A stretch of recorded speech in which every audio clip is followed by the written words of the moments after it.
불가능하다고 하는 게 뭐냐면은 그 미국의 개인 투자가들은 그럼 어떻게 했는가. 미국도 1980년대까지는 우리나라와 똑같았어요.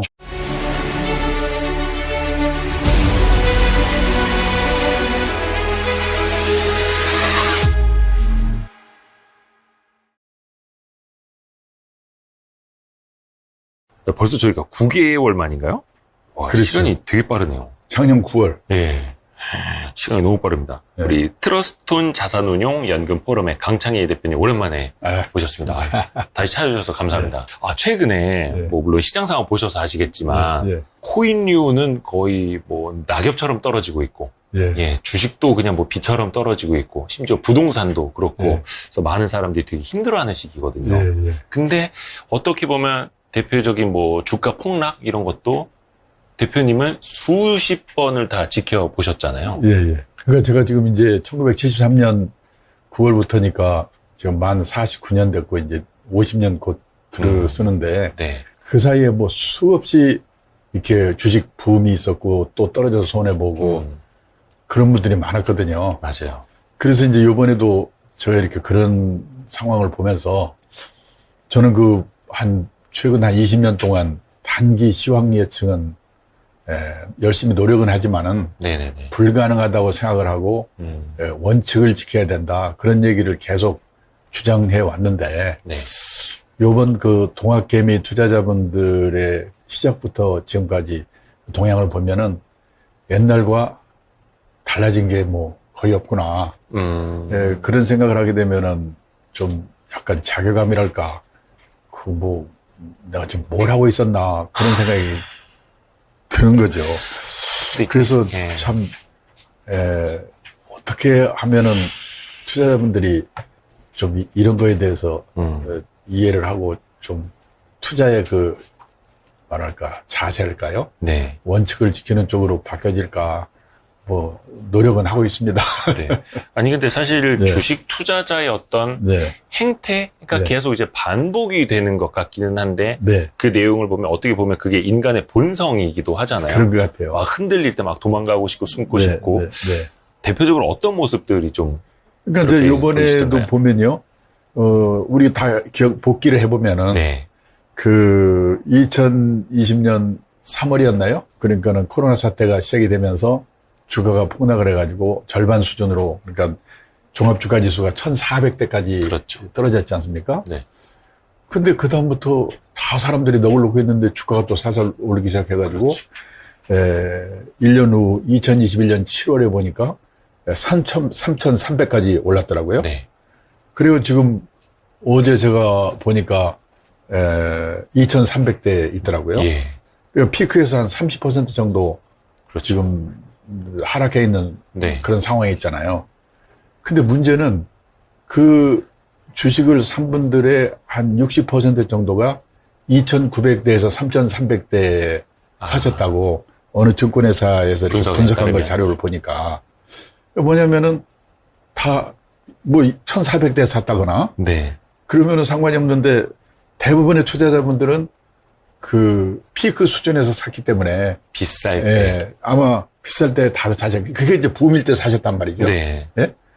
그러니까 지금 다들 손해를 보고 있는데 특히 이제 그 개미 투자자라 해야 되나요? 동학개미 투자자분들이 많이 산 종목들이 특히 많이 떨어졌다고 신문에 나잖아요. 그렇죠. 개인들이 산 종목일수록 낙폭이 더 크고 또 그게 안 되니까 이제 테슬라니 미국 주식 샀는데 그것도 잘 되질 않고 그래서 이제 앞으로도 보면은 요즘 어두운 이야기뿐이잖아요. 우크라이나 사태가 언제 끝날지, 금리는 더 오른다 그러지, 불황이 온다 그러지. 그러니까 지금 많은 투자자분들이 여기서 이제 손절매하고 나갈 가능성도 매우 크죠.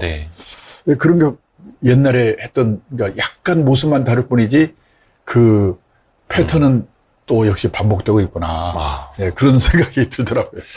아까 잠깐 단기 주가 예측은 이제 당연히 불가능한 거다 이렇게 말씀을 해주셨는데 근데 또 최근에는 많은 사람들이 유튜브라든지 증권사 리서치 센터 보고서도 되게 좀 밀접하게 쉽게 찾아볼 수 있는 아주 공부하기는 되게 좋은 시대가 됐잖아요. 근데 이제 뭐냐면 자기 본업이 있는 일반 그 투자자분들 직장인이든 자영업자들. 이분들이 뭐랄까 전업 투자자라든지 예. 애널리스트라든지 네. 그다음에 펀드 매니저들이 하는 그걸 보고 그대로 흉내내려고 하는 거는 문제가 아닌가. 뭐 워렌 버핏이라든지 피터 네. 린치 같이 그 상당히 전설적인 투자가라고 하는 분들의 뭐냐면은 다들 단기 시황 전망은 불가능하다. 그 말을 많이 하지만 네. 그래도 오늘 또 그걸 예측하려고 노력들 하고 있지 않습니까? 네. 예. 그런데다가 제가 놀란 게 뭐냐면은 얼마나 그 단기적으로 사고팔고 하는가 봤더니요. 예, 2020년 통계니까 조금 한 1, 2년 지난 건데 네. 그 개인 투자자의 주식 매매 회전율이 1600%다. 그러니까 16회전을 시키고 있다. 1년에. 그러니까 1억을 투자하시는 분이 예. 16억 원어치 거래를 한다는 거래를 뜻이죠. 한다 그런 뜻이죠. 그런데 특히 그 중에서도 20대 남성 투자자의 회전율이 6800%라고 나와 있더라고요. 근데 그 세계적인 그 운용사들의 평균적으로 보면은 회전율이 20-30%니까 예. 한 3년이나 4년에 한 번씩 회전을 시키는 거예요. 네네네.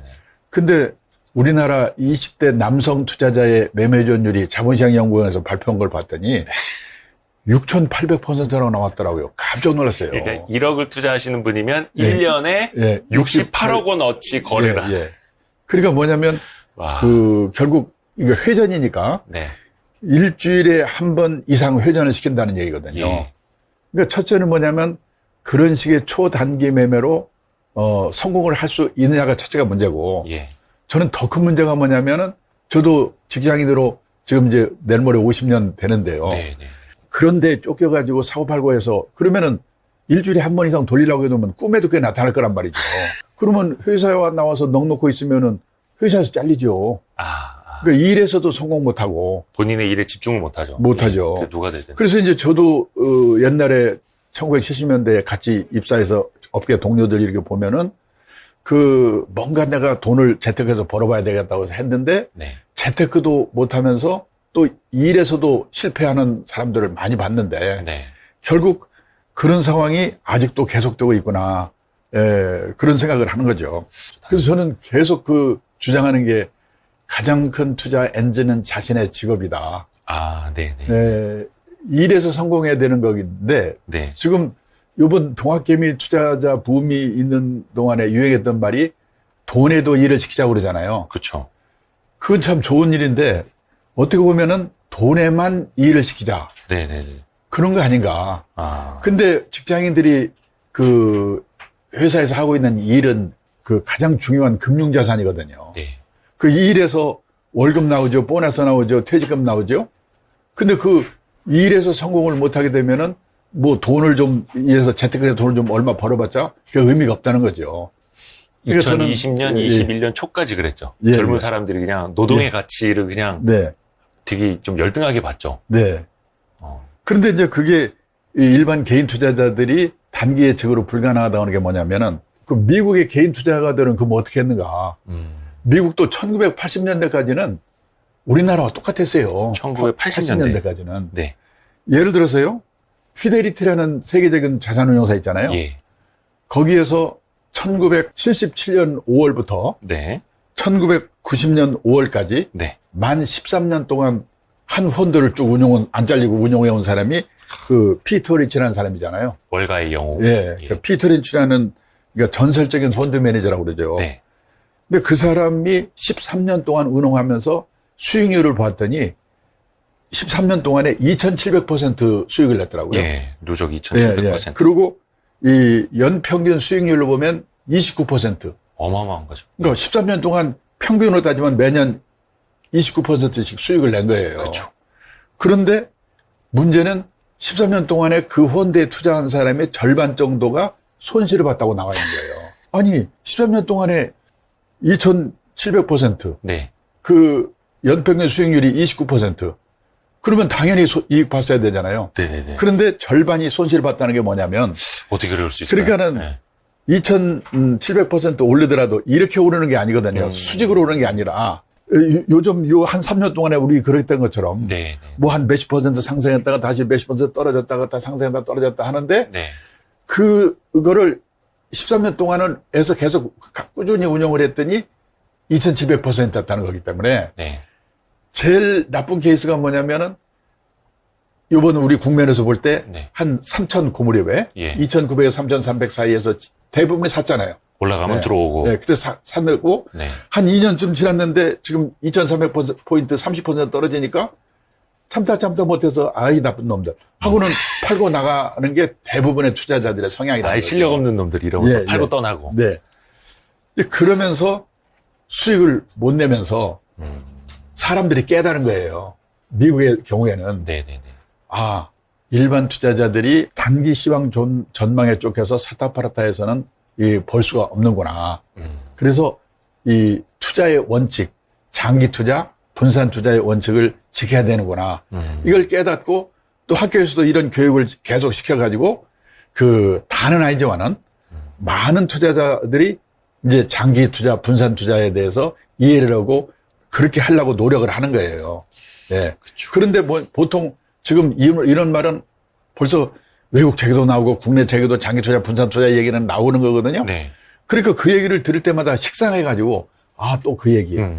저도 이제 장기 투자, 분산 투자 얘기를 하면은요, 덧붙어 나는 게, 바빠 죽겠는데 지금 오릅니까? 떨어집니까? 뭐 사야 돼요? 내가 그 얘기 들으려고 왔지. 그 장기 투자, 분산 투자가 내가 수십 번 들은 얘기인데, 또 그 얘기입니까? 그러면 그냥 강의가 김이 새버리거든요. 네, 사람들이 제일 또, 그걸 실천하기를 제일 어려워하죠. 그리고 또 되게 그렇게 손해본 사람이 와서 단기 처방을 바라고 왔는데, 그런 얘기를 하면은 짜증나죠. 그럼 꺼버리죠, 이게. 예를 들어서, 이렇게 금리가 이 정도로 낮을 때는 리스크가 따르더라도 주식이나 주식형 펀드 같은 이 수익을 낼 가능성이 있는, 꼭 낸다는 거 아니죠? 있는 투자 상품에 운용해야만이, 그 노후 자금을 형성할 수 있고, 투자에 성공할 수 있다. 그 간단한 원칙인데, 그걸 먼저 깨달아야 되고, 그리고 그 사회적인 분위기가 그런 거에 대해서 상식으로 통해야 되고, 또 그렇게 성공한 사람들의 성공 체험들이 많이 나와야지 이게 되는데, 지금 제가 이 업계에 입문해가지고 만 49년 동안 보면은 옛날에 했던 패턴이 그대로 반복되고 거기에서 깨달음이 축적되지 않는 거죠. 투자 문화라고 하는 건 뭐냐면 리스크가 따르는 그 주식이나 주식형 펀드를 갖고 노후 자금을 이렇게 쌓아가야 된다. 이게 하나의 투자 문화의 상식이고, 그러기 위해서는 지루하지만 장기 투자, 분산 투자의 원칙을 잘 지켜야 된다. 이거를 이제 사람들이 납득을 하고 실천을 하기 시작해야지 이게 투자 문화가 제대로 된 건데, 머릿속으로는 그렇게 듣지만은 당장은 그 말이 와닿지 않고 바빠 죽겠는데 사야 돼요, 팔아야 돼요. 또 매일 눈만 뜨면 유튜버에서는 그런 얘기들 하고 있잖아요. 그게 반복되고 있는 것 같습니다. 근데 사실 투자의 가장 기본 원칙, 정석이라는 건 사실 지루하고 어렵죠. 정석이라는 게 특히 그렇죠. 근데 이제 그거를, 그 정석이 지킬 수 있도록 나왔던 그 운용 대상 자금이 뭐였냐면, 퇴직연금이었더라고요. 그러니까 퇴직연금이 우리는 이제 시작한 지 얼마 안 됐지만은, 그 미국의 직장인들은 내가 회사에 입사할 때 이 회사는 퇴직연금 제도가 있는가 없는가. 그거부터 보고 입사 여부를 결정하는 거예요. 근데 우리 회사에 입사할 때 퇴직연금이 있는지 없는지 합격이 문제지 그런 거 따져봅니까? 그리고 미국의 또 경우에는 우리는 뭡니까? 옛날 퇴직금이 퇴직연금으로 바뀌었기 때문에 그냥 회사에서 그런 돈을 주는지 뭔지도 모르잖아요. 그냥 알아서 어딘가에 쌓이고 있겠지. 주인의식이 없는 거죠. 근데 미국의 그 많은 직장인들은 우선 퇴직연금 제도가 있는 회사이기 때문에 입사를 했고, 또 회사가 자동적으로 쌓아주는 게 아니고, 내가 예를 들어서 금년에 1,000만 원어치를 퇴직연금을 불입을 하면 그 매칭이라고 그러죠. 회사에서 거기에 매칭해서 50%, 500%, 50%면 500만 원, 100%면 1,000만 원을 회사에서 또 넣어주거든요. 그러니까는 직장인들은 이 입사하자마자 그 퇴직연금에 대한 주인의식이 있는 거예요. 그래서 이거를 잘 운용해야지 내 노후가 행복하다는 생각이기 때문에 그거를 이제 기간이 또 20년, 30년 장기 기간이기 때문에 또 장기 투자, 분산 투자가 가능한 자금이죠. 그래서 거기에서 투자를 배워가지고 다른 자산 운용하는데도 그걸 활용하는 거죠. 근데 우리는 그렇게 그런 뭡니까? 하나의 도구? 그런 자금이 있는데 네. 그거는 주인의식이 없고 그러니까 별로 관심도 없고 오히려 신용거래 뭐 이런 거 B2 해서 구워가지고 단기로 샀다 팔았다 한쪽에서 하고 있고 정작이 중요한 내 노후자금 마련 수단인 퇴직연금에 대해서는 소홀한 거죠. 퇴직연금에 대해서 주인의식이 있고 미국의 직장인처럼 퇴직연금 100만자가 나올 수 있다. 이걸 깨닫게 되면은 여기에 대해서 열심히 공부를 노력을 할 하겠죠. 텐데. 그리고 또 이 미국이나 일본 같은 경우에 보면은 이 퇴직연금을 회사가 책임져주는 DB형이 그 가입자 책임형인 DC형으로 바뀔 때는 네. 운영의 책임이 회사에서 가입자한테 넘어갔기 때문에 회사 입장에서는 책임을 가입자한테 전가시킨 거잖아요. 네, 네, 네. 그러면 이 사람들이 운영을 잘할 수 있도록 교육시켜줄 의무가 있다는 생각을 들고 열심히 그런 교육을 시키고 있는데 맞습니다. 우리나라 기업들은 그냥 알아서 해. 그러고 끝이잖아요. 예, 예. 그런 게 악순환이 되고 있는 거예요. 그러니까 어떻게 보면요. 투자 문화가 형성이 되기 위해서는 아주 상식적인 아무것도 아닌 일이 그걸 실천할 수 있도록 하는 게 중요하거든요. 그러니까 그 일이 참 어려운 거예요. 화끈하지 않기 때문에. 유튜브에도 조회수가 안 오르고. 그래서 제가 참 답답한 거죠. 시장 폭락이 옵니다. 지금은 네. 뭘 어떻게 해야 됩니다. 아니면 네. 뭐 지금 사야 돼. 뭐 이런 이야기를 이런 또 해야지 사람들은 좋아하니까. 사람들이 이제. 그래서 저는 항상 뭐냐면 주식 투자에는 장기 분산 투자, 장기 투자, 분산 투자의 원칙을 지켜야 되는데 왜 그러냐면은 네. 주식 투자에는 두 가지 리스크가 있거든요. 두 가지 리스크요. 이 두 가지 리스크를 잘 방어해야지 예. 주식 투자에 성공하는데 네. 그 첫째 리스크가 뭐냐면 시장 리스크. 그걸 마켓 리스크라고 그러죠. 네. 그러니까 아무리 내가 우량주식, 네. 저평가된 주식을 갖고 있다고 하더라도 네. 재작년 초에 그 코로나 사태로 폭락할 때, 9.11 테러로 폭락할 때, 네. 또 우크라이나 사태로 또 이렇게 폭락할 때 피할 수가 없죠. 그런 게 생길지를 모르거든요. 예측이 불가능하거든요. 그렇죠. 또 그 상황이 언제 끝날지도 모르거든요. 예. 그래서 가끔씩 이런 불측의 사태가 발생을 하는데 언제 생길지 그 상황이 6개월 후에 끝날지 1년 후에 끝날지 2년 후에 끝날지는 모른다. 네. 그런데 내가 갖고 있는 주식이 우량 주식이고 저평가된 주식이라면은 6개월 후가 될지 1년 후가 될지 그게 끝나는 상황이 되면은 다시 회복이 될 수 있다. 그 믿음이 있어 그때까지 기다린다. 그래서 장기 투자를 하라는 거거든요. 그러니까 그냥 물리적인 기간으로 5년, 3년 하라는 뜻이 아니고. 그 시장 리스크, 마켓 리스크라고 하시는 거는 예측은 할 수는 없지만 하지만 언젠가는 끝난다. 그렇죠. 라는 또 믿음으로. 좋은 걸 갖고 있다면. 그 믿음을 갖고 그러니까 자기가 갖고 있는 종목도 수시로 점검해봐야죠. 아, 그렇죠. 잘못 골랐다 싶으면은 6개월 전에 샀다가 6개월 지났는데 내가 실패했다 그러면 그때라도 팔아야죠. 그거는 장기 투자의 원칙에 반하는 게 아니죠. 아, 이 대목이 되게 중요한 게 뭐냐면 무조건 사서 모아라라는 표현을 아무 주식이나 사서 모아서 오랫동안 보유하면 된다라고 착각하시는 분들이 계세요. 경기가 안 좋아질 때 기업이 막 쇠락해가고 이런 기업을 장기 투자했다가는 거의 그냥 나락으로 가는 거잖아요. 그렇죠. 그래서 이제 우량주 정말 분석을 그러니까 잘해야 된다. 우량 주식이고 저평가된 주식을 갖고 있는데 그 불측의 사태를 만나가지고 떨어졌는데 그게 또 언제 끝날지는 6개월 흘지 1년 흘지 2년 흘지는 모르지만 그렇죠. 그때가 지나가면 다시 회복할 수 있다는 믿음을 갖고 그때까지 기다리는 거죠. 그 시장 리스크는 장기 투자로 방어를 하는 거다. 그다음에 또 하나는 시장이 다 같이 오르더라도 그 불량 주식 소위 말하는 똥주 갖고 있으면은 안 오르거든요. 그러니까 이게 뭐냐면 개별 종목 리스크예요.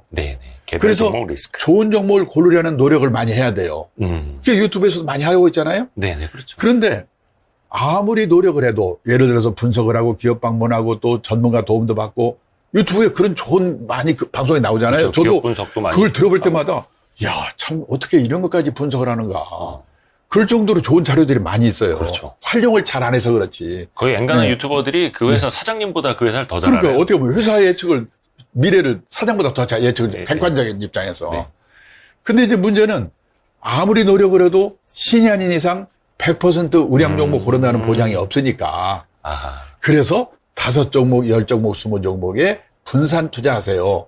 그렇게 얘기를 하는데 그때 이제 그 분산이 방법이 뭐냐면 예를 들어서요. 네. 석유 주식하고 항공 주식을 같이 삽니다. 아. 그러면은 그 석유값이 오르면은 그쵸. 그 운항 비용이 비싸니까 항공주는 떨어지겠죠. 안 좋고. 근데 석유주는 오르잖아요. 그렇죠. 그래서 보완을 하는 거예요. 아, 상호 보완. 예, 그래서 포트폴리오로 10종목, 20종목을 그런 식으로 보완을 하라는 거거든요. 네, 네, 네. 그게 바로 분산 투자의 원칙이죠. 그렇죠. 예.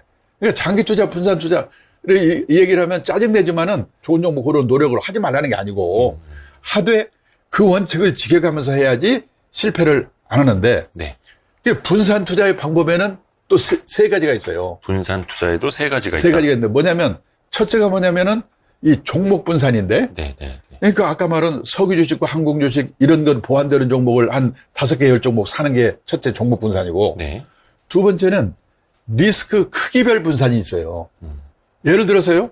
내가 나이가 70인데 100% 주식 갖고 있으면은 주가 떨어지면 심장마비로 돌아가시거든요. 그러니까 뭐냐면은 자기 나이에 맞는 그 리스크 자산을 갖고 있어야 되는 거예요. 네. 그래서 보통 100에서 자기 나이 뺀 만큼만을 내가 70대거든요. 네. 100에서 70을 빼면 30%만 그 주식이나 주식형 펀드를 가지세요. 예. 그게 리스크 크기별 분산이거든요. 그렇죠. 젊은 분들은 아직도 장래가 있고. 그렇죠. 예, 그렇기 때문에 30대다.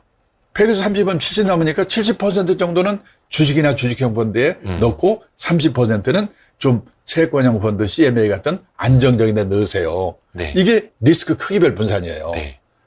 그 다음에 또 하나는 시간 분산. 아, 정은이익 투자가 바로 시간 분산 투자죠. 그렇죠. 시간을 분산. 이번 달에도 50만 원, 다음 달에도 50만 원. 직장인들은 목돈이 없는데 어떻게 투자합니까?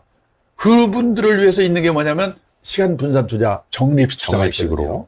그 적립식 투자의 마력이라는 게 있잖아요. 네네네. 그거를 잘 활용을 해야 되는데 그런 얘기를 어떻게 하면 저는 사실 20년 제가 머릿속에 생각하는 게 뭐냐면 예측이 아니고 네. 이 당연한 얘기를 이분들이 어떻게 하면 듣고 실천해 주실 수 있을까? 그게 밥만 먹고 생각하는 게 그거예요. 어떻게 보면 외람됩니다만은 교회 목사님들은 5,000년 전에도 이웃을 사랑하라고 했거든요. 네. 이번 주에도 이웃을 사랑하라고 할 거예요. 네네네. 그러면 훌륭한 설교가 뭐냐? 예화나 사례 같은 걸 잘해서 그 이웃을 사랑하겠다는 것을 깨닫게 해주고 네. 그걸 실천하도록 만드는 게 훌륭한 설교 아니에요? 그렇죠. 마찬가지로 이 투자 교육이라는 것도 보면은 예측을 잘하는 게 아니고 네네네. 예측하는 분들은 따로 있으니까 예. 그 지금 말하는 장기 투자, 분산 투자의 원칙을 어떻게 하면 경청을 해서 이분들이 들어줄까? 그리고 어떻게 하면 이분들이 실천할 수 있을까? 예. 그 노력이 저는 좀 투자 교육이라고 생각하고 있어요. 네. 그게 본인이 직접 투자하는 걸로 안 되면 퇴직연금과 같은 그런 상품을 아예 그냥 월급에서 떼어나가도록 해서 하는 것도 하나의 방법이고. 네, 그렇죠. 네.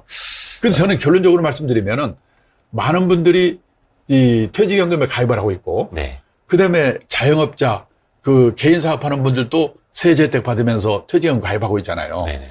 그러면 그게 또 이제 앞으로 대세가 뭐냐면 그 투자형, 그 자기 책임형, 네. 소위 DC형 연금이라고 하잖아요. 네. 그걸로 하게 된단 말이죠. 그렇죠. 그러면 그거를 어떻게 하면은 장기 분산 투자의 원칙을 이게 20년, 30년 자금이니까 원칙을 지킬 수 있는 자금이거든요. 네네. 내일 모레 쓸 돈이 아니니까. 그래서 이제 그 미국의 직장인들은요. 회사에 입사하게 되면은 투자 공부를 어디서 하냐면 퇴직연금 그것 때문에 시작을 하는 거예요. 아, 거기서 본인의 펀드 투자의 퇴직연금에. 원칙을 배우는 거예요. 아하. 그래서 미국의 투자자들에게 당신은 펀드 투자를 언제 시작했습니까? 그랬더니 한 조사를 보니까 63%가 퇴직연금, DC형 퇴직연금 때문에 공부를 했습니다. 네. 시작했습니다. 네네네. 거기서 펀드 투자의 원칙, 장기 투자의 이거는 가능한 자금이니까. 네. 그걸 깨닫고 나서 다른 자금도 그 방법을 써서 운용을 하는 거예요. 근데 우리는 퇴직연금은 저쪽에서 따로 놀고 자기는 돈이 없으니까 신용거래나 B2로 또 투자하고 그것도 샀다 팔았다 이거 하고. 네. 저는 이 악순환이 계속되는 한 저는 그 투자로 성공하기가 쉽지 않다. 그렇게 생각하고 있습니다. 어떻게 보면 우리나라 사람들이 약간 뭔가 빨리빨리 문화, 빨리 네. 돈 먹고 싶고 네. 뭔가 좀 눈에 보이는 게 많이 있었으면 네. 좋겠고. 네. 제가 지난번 그 9월에 뵀을 때도 그런 말씀 드린 것 같은데 그래도 사람마다 단기로 소위 그 일본말 써서 적은데 단기로 쇼부 보고 싶다. 그런 분들, 비트코인도 마찬가지고. 그렇죠. 그런 분들은 화끈하게. 제가 얘기를 했잖아요. 네. 그 먹고 사는 데 쓰는 생계형 주머니, 예. 그건 예금에 넣어놓는 그렇죠, 저축 주머니고, 네. 그다음에 지금 말씀드린 그 장기 분산주를 모치는 거는 노후 대비를 위한 자산 형성 주머니. 그렇죠. 그건 투자 상품을 가지고 오되 원칙을 지키면서 하라. 네. 근데 단기로 뭐가 하고 싶은 사람도 있을 거란 말이죠. 네, 그렇죠. 그거는 트레이딩 주머니. 네. 트레이딩 주머니로 활용하십시오. 예. 근데 저 같은 경우 그거는 그 트레이딩 주머니는 있어도 되고 없어도 되는 주머니예요. 작게. 예. 그런데 대부분의 우리나라 투자자분들은 자산 형성 주머니, 가장 소중한 주머니는 없고 트레이딩 주머니와 이 생계형 저축 주머니를 왔다 갔다 하는 게 우리나라의 문제라고 그랬잖아요. 그렇죠. 그러니까 앞으로는 자산 형성 주머니가 필수 주머니고 네. 트레이딩은 있어도 되고 없어도 되고 저희 집의 경우에는 저는 트레이딩 주머니는 바빠 죽겠는데 그걸 언제 합니까? 네. 그 저희 집사람은 고스톱을 좋아하니까 제가 한도만 정해주고 네네네. 알아서 하세요. 예. 그거는 가정의 평화를 위해서 좋은 거 아니에요. 예. 또 그런 사람마다 그런 욕심이 있으니까. 그러니까 그런 자금은 트레이딩 주머니로 하십시오 하는 거죠. 그리고 소중한 노후 자금은 자산 형성 주머니. 그게 제 일이 뭐냐면 퇴직연금. 네. 그리고 거기서 배운 걸 가지고 이렇게 장기 분산 투자 원칙을 지키시는 게 성공하는 길입니다. 이걸 계속 말씀드리고 있는 거죠. 1980년대까지는 예. 미국도. 미국의 투자자들도 다 마찬가지였는데 네. 어떻게 보면 퇴직연금 제도가 투자 문화를 정착시키는데 큰 도움을 주었고요. 간접 투자. 예. 그렇기 때문에 저는 우리나라 지금 퇴직연금이 시장이 뭐 250조 이렇게 커가고 있고요. 예. 그 가입자들도 상용 근로자의 절반 이상이 가입을 했기 때문에 네. 그분들이 이 퇴직연금을 가지고 공부를 하게 되면은 우리나라도 그런 투자 문화가 형성될 수 있다. 그런 생각을 하고 있습니다. 좋습니다. 네.